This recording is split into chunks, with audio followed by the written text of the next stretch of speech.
Bonjour Philippe Bellard. Bonjour. Emmanuel Macron est arrivé en Algérie hier avec comme objectif de refonder la relation bilatérale entre Paris et Alger. Il a annoncé notamment la création d'une commission mixte français et algérien d'historiens sur la colonisation et la guerre. Est-ce qu'il prend le problème par le bon bout ? Bon, se parler, c'est toujours très bien. Ce qu'il y a, c'est qu'avec Emmanuel Macron, on est toujours dans la communication. Donc là, c'est une nouvelle commission. Alors, il y a des commissions après les Gilets jaunes. Il y a une commission qui va voir le jour au mois de septembre, une nouvelle commission. Il ne faut pas confondre apaisement et soumission. Quand on parle de devoir de mémoire, c'est l'expression consacrée, il faut être deux. On ne peut pas toujours, ce que fait souvent l'Algérie, demander à la France d'être dans l'excuse perpétuelle et du côté du FLN, n'avoir aucune phrase, aucune parole pour les milliers de harkis, de pieds noirs qui ont été assassinés il y a une soixantaine d'années. Donc se parler très bien, on verra le résultat. Mais enfin là, on a compris que le but de cette visite, c'était quand même d'aller chercher C'est ce que j'allais du vous gaz. dire. Officiellement, Oui. il y a le devoir mémoriel.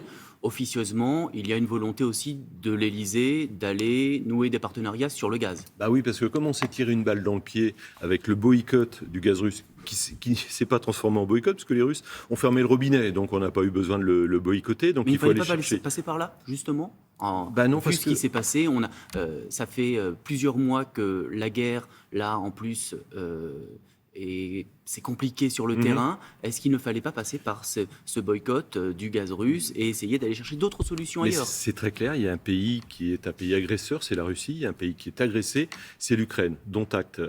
Après, quelle est la situation actuelle avec toutes ces mesures qui sont prises ? Alors, qu'il y ait des mesures de prise contre les oligarques, enfin bon, pourquoi pas, très bien. Mais après, c'est que l'économie russe se porte très bien et l'économie française et les pays de l'Union européenne, eux, commencent à entrevoir une récession terrible. Il y a un mur d'inflation qui se dresse devant nous. Et pour revenir au gaz, on est allé, maintenant on va le chercher, alors on essaye en Algérie, au Qatar, en Azerbaïdjan, de très grandes démocraties. On s'est donc tiré une balle dans le pied. Et puis si on veut rester sur le gaz et l'Algérie, parallèlement, il va falloir parler des visas. Les Algériens demandent plus de visas. On se souvient qu'il y a un an... Il en a parlé justement hier. Voilà, il a divisé par deux. Il y a un an, Gérald Darmanin avait piqué, comme il a l'habitude de le faire lui aussi, un gros coup de com', une grosse colère. Comme l'Algérie ne veut pas reprendre ses ressortissants, c'était il y a un an, avait-il dit, on va accorder moins de visas. Moyennant quoi, il y a toujours des dizaines de milliers de visas qui sont accordés à divers titres, familiales, etc. etc. Et on voudrait savoir où on en est dans les OQTF, les obligations de quitter le territoire français. Juste deux chiffres. L'an passé, en 2021, il y a eu 7700 OQTF, c'est-à-dire des obligations donc, de quitter le territoire français, des expulsions, pour faire très simple. 7700, à l'arrivée, 22 expulsions. 22 expulsions. Alors, où en sommes-nous maintenant en 2022 ? On aimerait bien que Gérald Darmanin donne des chiffres. Il a dit qu'il allait le faire, mais on attend le résultat. Vous lui poserez la question, puisque vous êtes député, vous pourrez lui poser la question à on l'Assemblée va pas le nationale. gêner. Emmanuel Macron a parlé mercredi, lorsqu'il a fait sa rentrée, de la fin de l'abondance. Il parlait des matières premières et la fin de l'insouciance. Il a raison de parler comme ça ? C'est terrible. Moi, je l'ai écouté. Alors, il y a deux choses. Déjà, la fin de l'abondance, vous savez, il y a des millions de Français, depuis des années maintenant, ils ne sont plus dans l'abondance. Le 10 du mois, ils se demandent comment ils vont finir ce même mois. Il parlait des matières premières. Et alors, c'était très intéressant pour la suite de la démonstration, parce que M. Emmanuel Macron, comme d'autres d'ailleurs, ont été les apôtres de cette mondialisation qu'on nous promettait heureuse, des accords de libre-échange. Et là, quel constat fait-il en fait ? Il y a eu la crise de la Covid. Il y a cette guerre en Ukraine, qui ont cassé les chaînes de valeur. Alors, pour faire très simple, on s'est aperçu qu'on était tous dépendants les uns des autres. Vous vous souvenez du Doliprane ? On en a manqué au moment de la Covid. Des masques, on en a manqué. Donc, ce modèle qu'Emmanuel Macron et d'autres ont défendu est en train de s'écrouler. Nous, on parle de souveraineté, on parle de relocalisation. Vous ne pouvez pas retirer à Marine Le Pen, au Rassemblement national, d'avoir toujours été cohérente pour Marine et cohérente pour le Rassemblement national sur ce thème. La souveraineté, c'est bien beau de dire on veut la retrouver, mais le mieux, c'est arrêter de ne pas l'abandonner. Et là, tout le monde est responsable. Macron, comme les LR, comme le PS, comme les écologistes. Vous parlez de souveraineté, on va beaucoup parler aussi de sobriété. La sobriété énergétique, pour le Rassemblement national, elle passe par quoi ? Par quelles mesures, par exemple ?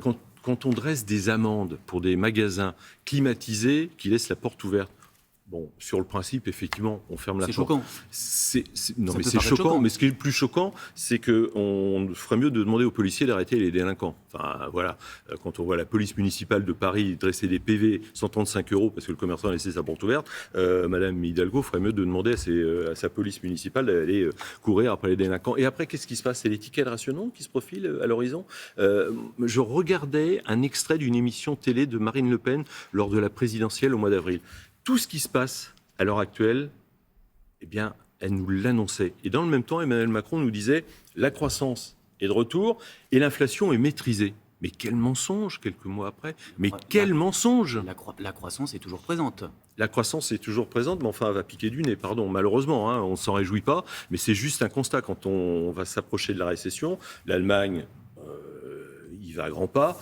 Comme toutes les économies sont interdépendantes, il est évident que nous, on va en subir les conséquences. Et je vous parlais de ces Français qui lisent du mois, se demandent comment ils vont finir ce même mois. Moi, vous savez, c'était en mai, juin, j'ai été candidat, j'ai été élu dans ma circonscription de l'Oise. Et j'ai deux petites anecdotes rapides. Une jeune retraitée qui me disait, en prenant mon tract, moi, vous savez, j'ai trouvé une combine pour gagner un peu, pour économiser de l'énergie. Je fais ma vaisselle à l'eau froide maintenant. On est en France, 6e puissance du monde. Puis une autre retraitée qui m'a dit, moi j'ai trouvé 2 bouteilles d'huile de tournesol, mais j'en ai laissé une à la caisse parce que c'est passé de 1,75 à 3,45. Et moi 3,45, c'est beaucoup trop pour moi.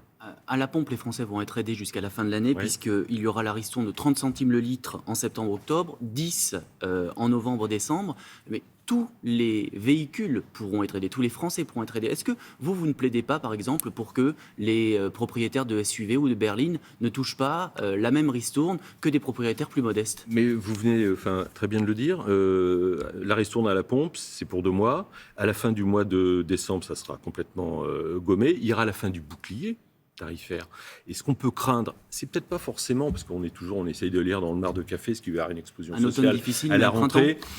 Il y a tellement de milliards qui sont déversés, mais peut-être que quand le bouclier tarifaire sera terminé, les Français, au printemps prochain, auront vraiment énormément de mal, ne serait-ce qu'à remplir leur caddie. Il y avait une mesure très simple qui est toujours proposée par Marine Le Pen, c'est de baisser la TVA sur les produits énergétiques de 20 à 5,5%. Pendant la campagne, c'est impossible. Oh là là, l'Union européenne va vous dire non, si vous arrivez au pouvoir, vous ne pourrez pas le faire. L'Allemagne vient de le faire. C'est 7% maintenant. L'Espagne l'a fait, le Portugal l'a fait. Voilà. Tout ce qui arrive maintenant, et les solutions, Marine Le Pen avait fait le constat et avait dressé les bonnes solutions. Sur le vote du budget qui aura lieu d'ici la fin de l'année, est-ce que vous pourriez voter une motion de censure si le budget ne vous convenait pas? Voter une motion de censure avec la NUP et la France Insoumise? Écoutez, on va déjà regarder ce qu'il y a. On va commencer par le début. On va regarder ce qu'il y a dans ce projet de loi. Ça veut dire que vous pourriez la voter de finances. Mais voilà, Marine Le Pen l'a dit, on ne s'interdit rien. On n'avait pas voté celle du mois de juillet. On ne s'interdit rien à l'avenir. Il va y avoir un débat parlementaire. On va y prendre part. On va faire des propositions, bien évidemment, puisque nous incarnons une opposition ferme, constructive, avec des propositions. Tout à l'heure, on parlait de l'Ukraine, de la Russie. Cette semaine, il y a eu une polémique avec le suppléant d'un député Rassemblement national en Dordogne qui a perturbé le rassemblement de familles ukrainiennes qui fêtaient la fête nationale ukrainienne. Il a exhibé un drapeau ressemblant à celui d'une des républiques séparatistes pro-russes de l'Est de l'Ukraine. Ça fait mauvais genre, ça? Oui, c'est d'une stupidité infinie. Voilà, évidemment, il va y avoir des suites. Il y a une commission de discipline, il y a des instances... Des suites, ça veut dire quoi? Ça veut dire une expulsion, une exclusion? Oui, on va pas... La commission de discipline va se réunir et puis elle prendra une décision. Mais il est évident que ce sont des agissements, mais d'une stupidité sans nom. J'arrive même pas à comprendre d'ailleurs. C'est stupide, c'est choquant. C'est stupide, c'est choquant. Ébrèche la volonté de respectabilité du Rassemblement national. Non, parce qu'on va prendre des mesures, des mesures très claires pour mettre ce monsieur dehors, oui, très clairement. Il n'y a rien à faire chez nous. Ça peut laisser penser à certains que le Rassemblement national reste un parti pro-russe. Mais nous, on n'a pas été pro-russe, anti-russe. La Russie, elle est en Europe. On ne va pas la délocaliser dans le Pacifique Sud. Et puis, M. Poutine n'est pas éternel. M. Poutine aura un successeur. Il faudra continuer à parler. Il faut continuer à parler avec la Russie, ce que fait d'ailleurs Emmanuel Macron de temps en temps. Donc, voilà, la Russie est là. Il faut continuer à parler avec elle. Cette crise, cette guerre en Ukraine ne pourra se terminer que quand il y aura tout le monde autour d'une table et que la diplomatie reprendra le pas. Merci beaucoup, Philippe Ballon. Merci beaucoup.